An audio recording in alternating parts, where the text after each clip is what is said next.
తూర్పు గోదావరి జిల్లా పి గన్నవరం మండలం ముంగండ. ఇటీవల జమ్మూ కాశ్మీర్లో పుల్వామా దాడిలో 400 మంది భారత జవాన్లు మరణించినందుకు దానికి ప్రతీకారంగా భారత జవాన్లు 300 మంది పాకిస్తాన్ ఉగ్రవాదులను మట్టి కరిపించారు. అందుకు గాను భారతదేశంలో అన్ని ప్రదేశాలలోనూ అన్ని గ్రామాలలోనూ సంబరాలు జరుపుకుంటున్నారు. ఇందుకు గాను పి గన్నవరం మండలం ముంగండ గ్రామంలో గ్రామస్తులు భరతమాత విగ్రహానికి పూలమాలలు వేసి భరత్ మాతకి జై అంటూ నినాదాలు చేశారు. అనంతరం మందు కాల్పు కాల్చారు. ఈ కార్యక్రమంలో ముంగండ గ్రామస్తులందరూ పాల్గొన్నారు.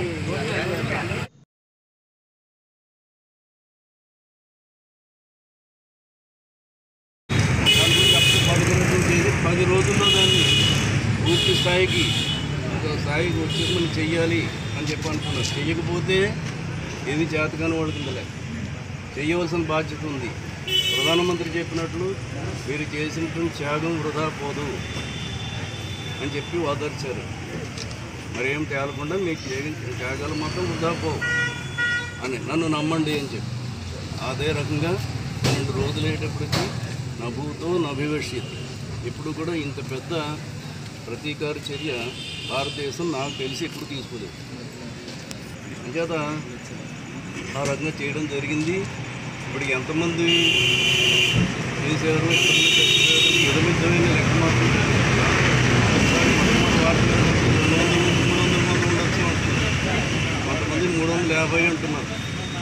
ఊరికే ఇవన్నీ ఒక 40-50 ఏళ్ల క్రితం చూసుకుంటే వాళ్ళకి మా దేశం ఉంటుంది, ప్రపంచంతో తిరిగారు. దాంట్లో మన భారతదేశంలోనే వాళ్ళని ఆదరించారు. మిగతా వాళ్ళందరూ చంపేశారు. వాళ్ళని ఎక్కడికడితే అక్కడ చంపేయడము అలా చేశారు. కానీ భారతదేశంలో మాత్రం వాళ్ళని చట్టిపెట్టల్లాగా వాళ్ళని ఆదరించి అందువల్ల మన ప్రధాని అక్కడికి పెడితే వాళ్ళు ఎంతో మెచ్చుకున్నారు. ఏ ప్రధాని మన దేశంలో ఎవరు వెళ్ళలేదు ఇంతకు ముందర. ఎందుకంటే వాళ్ళ దగ్గరికి వెళ్తే ఇంకోటి కోపం వస్తేమోనని ఒక మొక్క మాట. ఇప్పుడు అదేం లేకుండా అందరితోటి స్నేహమే. ఆ రకమైనటువంటి వాతావరణం కూడా ఉంది. అందుకనే వేళ పాకిస్తాన్ కూడా లొంగి మేము కాడబేరలు చర్చలు చేస్తూ ఉంటున్నాం. చూద్దాం ఇది ఎంతవరకు వస్తుందో. కానీ ఈయన చర్చలు చేస్తాను అక్కడ ప్రజాస్వామ్యం ఏముండదు. పాకిస్తాన్లో ఉన్న ప్రజాస్వామ్యం పేరుకు ప్రజాస్వామ్యం అది అమరం పొంది ఇంతలాగా జరుగుతున్నది కారణం ఆ 370 ఆర్టికల్. ఆ 370 ఆర్టికల్ మూలన చాలా ప్రాబ్లమ్స్ వచ్చి మనం ఏమీ చేయలేనటువంటి పరిస్థితిలో అక్కడ ఉంది. మొన్నను ఆవిడ మాజీ ముఖ్యమంత్రి గారు ఆవిడ ఏమన్నారంటే ఒకవేళ 35A అని సుప్రీంకోర్టులో డిస్కషన్ జరుగుతోంది. దానికి ఏదైనా మాకు ఉన్నటువంటి దానికి వ్యతిరేకంగా ఏదైనా తీర్పు వస్తే అక్కడ భారతదేశం జెండా ఎగరదుట, ఇంకో జెండా ఎగురుతుంది.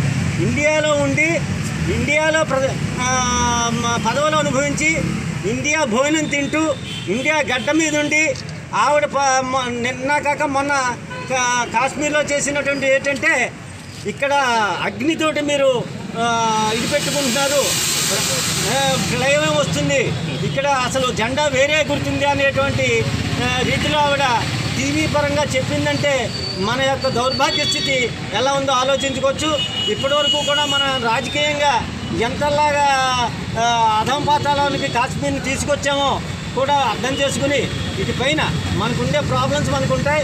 కొంచెం నేషనల్ న్యూస్లో కూడా చూసి అసలు ఏం జరుగుతోంది దేశంలో అన్నది కూడా మనం అందరం కూడా ఒక 5 నిమిషాలు కేటాయించి అసలు మన దేశంలో ఏం జరుగుతోంది అన్నది ఆలోచించినట్టుగా కోరి ప్రార్థిస్తున్నాను.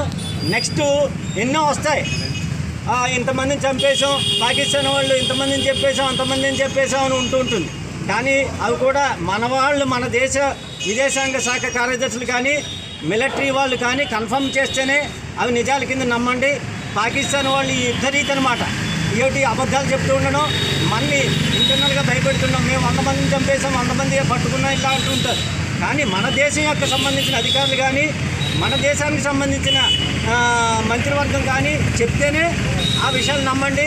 లేకపోతే ఎవరు కూడా నమ్మొద్దు, అపోహలు పడొద్దు, భీతి చెందొద్దు. అందరూ కూడా ధైర్యంగా ఉండి మనం కష్టకాలంలోని ఏమని ఈ యుద్ధం ఇంకా మన వాళ్ళు జరిపేటువంటి యుద్ధం అత్యంత విజయవంతంగా అయ్యి ఈ ఇప్పటివరకు ఉన్నటువంటి ఈ దరిద్రాలన్నీ పోయి మొత్తం అలా కాశ్మీర్ కూడా పాకిస్తాన్ ఆక్యుపై కాశ్మీర్ కూడా మన వాళ్ళు సాధించేలాగా ఈ జరగబోయే యుద్ధం జరగకుండా ఉంటే మంచిది. యుద్ధం కనుకనే జరిగితే విజయవంతంగా జరగాలని భారతదేశం కీర్తి ప్రపంచ దేశాల్లో ఇంకా ఇనుమడింపు చేయాలని కోరుకుంటూ ఈ అవకాశం ఇచ్చినటువంటి మీరందరికీ కృతజ్ఞత తెలియజేసుకుంటూ భారత్ మాతాకి, భారత్ మాతాకి, భారత్. ఈ వీడియో మీకు నచ్చినట్లయితే లైక్ బటన్ క్లిక్ చేయండి.